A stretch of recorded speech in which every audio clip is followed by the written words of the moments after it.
मिथिलापति ने पूछा, हे ब्राह्मण, इस विशाख मास में कौन कौन सी तिथियां पुण्यदायिनी हैं?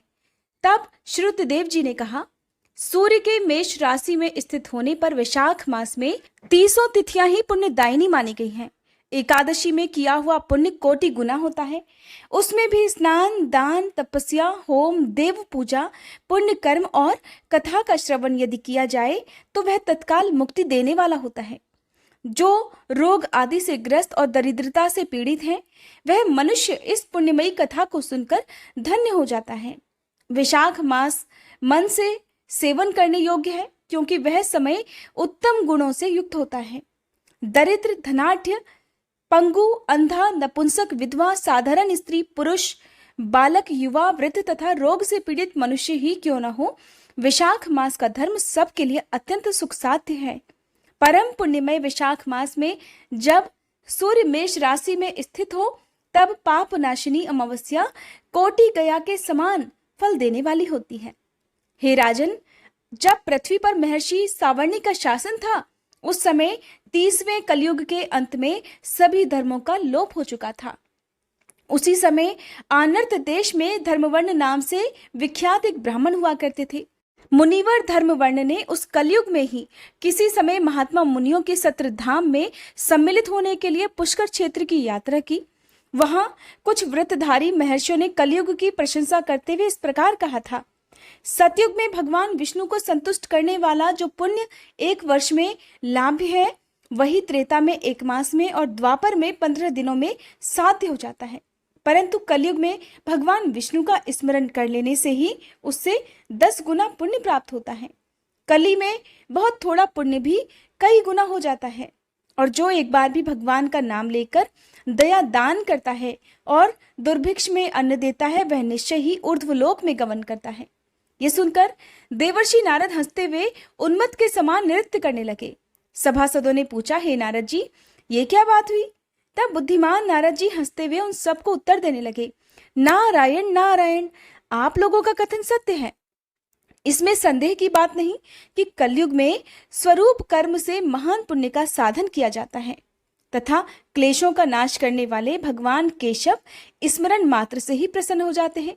फिर भी मैं आप लोगों से ये कहता हूं कि कलयुग में 2 बातें साध्य नहीं है, शिश्नेन्द्रिय का निग्रह और जिह्वा को वश में रखना। ये दोनों कार्य जो सिद्ध कर ले वही नारायण रूप है। इसलिए कलयुग में आपको यहाँ नहीं ठहरना चाहिए। नारद जी की बात सुनकर उत्तम व्रत का पालन करने वाले महर्षि सहसा यज्ञ को समाप्त करके सुखपूर्वक चले गए। धर्मवर्ण ने ये बात सुनकर भूलोक को त्याग देने का विचार किया। उन्होंने ब्रह्मचर्य व्रत धारण करके दंड और कमंडल हाथ में लिया और जटा वल्कलधारी होकर वे कलयुग के अनाचारी पुरुषों को देखने के लिए घर छोड़कर चल दिए। उनके मन में बड़ा विस्मय हो रहा था। उन्होंने देखा कि प्रायः मनुष्य पापाचार में प्रवृत्त होकर बड़े भयंकर और दुष्ट हो गए हैं। ब्राह्मण पाखंडी हो चले हैं, शूद्र संन्यास धारण करते हैं, पत्नी अपने पति से द्वेष रखती है, शिष्य गुरु से वैर करता है, सेवक स्वामी और पुत्र पिता के घात में लगा हुआ है। ब्राह्मण शूद्रवत और गौवें बकरियों के समान हो गई हैं। वेदों में गाथा की ही प्रधानता रह गई है। शुभ कर्म साधारण लौकिक कृत्यों के ही समान रह गए हैं। इनके प्रति किसी की महत्व बुद्धि नहीं है। भूत, प्रेत और पिशाच आदि की उपासना चल पड़ी है। सभी लोग मैथुन में आ सकते हैं और उसके लिए अपने प्राण भी खो बैठते हैं। सब लोग झूठी गवाही दे देते हैं। मन में सदा छल और कपट भरा रहता है। कलयुग में सदा लोगों के मन में कुछ और, वाणी में कुछ और तथा क्रिया में कुछ और ही देखा जाता है और सबकी चिंता किसी न किसी स्वार्थ को लेकर ही होती है। केवल राजभवन में ही उनका आदर होता है। संगीत आदि कलात्मक विद्याएं भी राजाओं को प्रिय हैं। कलयुग में अधम मनुष्य तो पूजे जाते हैं और श्रेष्ठ पुरुषों की अवहेलना होती है। कलयुग में वेदों के विद्वान ब्राह्मण दरिद्र होते हैं और लोगों में प्रायः भगवान की भक्ति नहीं होती। पुण्य क्षेत्र में पाखंड अधिक बढ़ जाता है। शूद्र लोग जटाधारी तपस्वी बनकर धर्म की व्याख्या करते हैं। सभी मनुष्य अल्पायु, दयाहीन और शठ होते हैं और इस कलयुग में सभी प्रायः धर्म के व्याख्याता बन जाते हैं और दूसरों से कुछ लेने में ही उत्तम मानते हैं। अपनी पूजा कराना चाहते हैं और व्यर्थ ही दूसरों की निंदा करते हैं। अपने घर आने पर सभी अपने स्वामी के दोषों की चर्चा में तत्पर रहते हैं।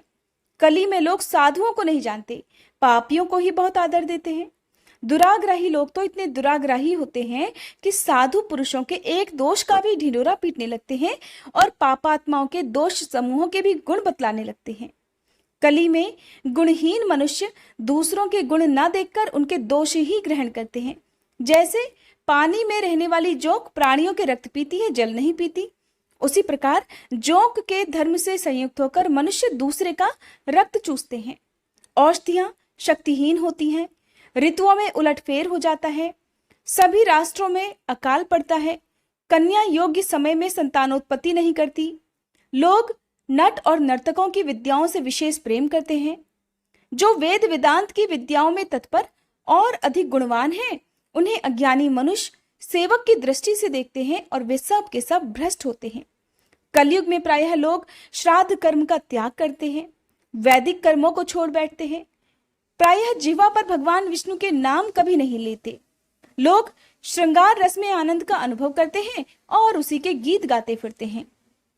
कलयुग के मनुष्यों में न कभी भगवान विष्णु की सेवा देखी जाती है, न शास्त्रीय चर्चा होती है और न कहीं यज्ञ की दीक्षा है, न विचार का लेश है, न तीर्थ यात्रा है, न ही दान धर्म होते देखे जाते हैं। ये कितने आश्चर्य की बात है।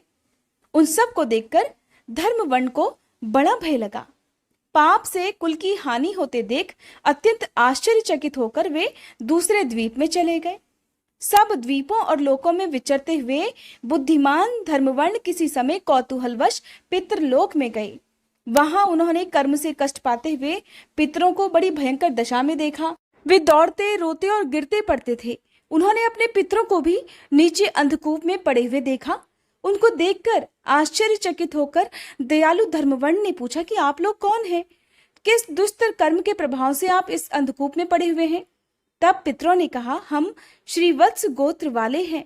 पृथ्वी पर हमारी कोई संतान नहीं रह गई है, अतः हम श्राद्ध और पिंड से वंचित हैं, इसलिए यहाँ हमें नरक का कष्ट भोगना पड़ता है। संतानहीन दुरात्माओं का अंधकूप में पतन होता है। हमारे वंश में एक ही महायशस्वी पुरुष है जो कि धर्मवर्ण के नाम से विख्यात है, किंतु वो भी विरक्त होकर अकेला घूमता फिरता है। उसने गृहस्थ धर्म को स्वीकार नहीं किया है और वो भी एक ही तंतु है जो हमारे कुल में अवशिष्ट है, अर्थात हमारे कुल में बचा हुआ है। और फिर उसकी आयु क्षीण हो जाने पर हम भी तो घोर अंधकूप में गिर पड़ेंगे, जहां से फिर निकलना बहुत कठिन होगा। इसलिए तुम पृथ्वी पर जाकर धर्मवर्ण को समझाओ। हम लोग इस समय दया के पात्र हैं। हमारे वचनों से उसे ये बताओ कि हमारी वंश रूपा दूर्वा को काल रूपी चूहा प्रतिदिन खा रहा है। क्रमशः सारे वंश का नाश हो गया है, तुम ही एकमात्र बचे हो, और जब तुम भी मर जाओगे तब संतान परंपरा ना होने के कारण तुम्हें भी तो अंधकूप में गिरना पड़ेगा। इसलिए गृहस्थ धर्म को स्वीकार करके संतान की वृद्धि करो। इससे हमारी और तुम्हारी दोनों की ऊर्ध्व गति होगी। यदि एक भी पुत्र विशाख, माघ अथवा कार्तिक मास में हमारे उद्देश्य से स्नान, श्राद्ध और दान करेगा तो उससे हम लोगों की ऊर्ध्व गति होगी और नरक से उद्धार हो जाएगा।